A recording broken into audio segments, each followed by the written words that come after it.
వాడాడలో ఉచిత గర్భకోశ వ్యాధుల చికిత్స శిబిరం.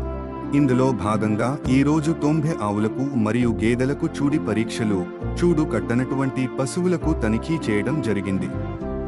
ఈ కార్యక్రమాన్ని ఉద్దేశించి గౌరవ జిల్లా వర్షం వరదకు శాఖ అధికారిగా మురళీకృష్ణవారు కార్యక్రమాన్ని ఉద్దేశించి ప్రతి ఒక్క పాడి రైతు పశువైద్య శిబిరాన్ని సద్వినియోగం చేసుకోవాలని మరియు అదే విధంగా రైతులకు మేలు జరగాలని ఉద్దేశంతో ఒకప్పుడు 500 రూపాయలు ఉండేటటువంటి ఈ లింగ నిర్ధారిత వీర్యంను 150 రూపాయలకే రైతుకు అందుబాటులో ఉండే విధంగా వాటి వలన 90% ఖచ్చితత్వంతో ఆడదొడలు పుడతాయని అవగాహన కల్పించి మరియు ఈ అవకాశాన్ని పాడే రైతులందరూ కూడా సద్వినియోగం చేసుకోవాలని చెప్పి ఉన్నారు.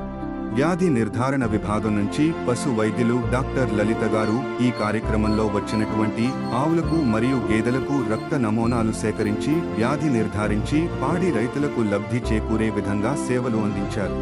అదేవిధంగా పశుగణాభివృద్ధి సంస్థ నుంచి పశు వైద్యులు డాక్టర్ జగదీష్ గారు వ్యాధి లింగ నిర్ధారణ వీర్యం గురించి మరియు పిండ మార్పిడి విధానంపై పాడి రైతులకు అవగాహన కల్పించారు. ఈ కార్యక్రమంలో పశు వైద్యులు డాక్టర్ సత్యనారాయణ మరియు డాక్టర్ సతీష్ కుమార్, డాక్టర్ నరేంద్ర కుమార్ మరియు బాడంగి మండల పశువైద్య సిబ్బంది అలాగే పాడాడ ప్రజాప్రతినిధులు సూర్యనారాయణ గారు, ఆరినపల్లి అచ్యుతరావు గారు మరియు గ్రామ పెద్దలు, పాడి రైతులు పాల్గొని కార్యక్రమాన్ని విజయవంతం చేసి ఉన్నారు.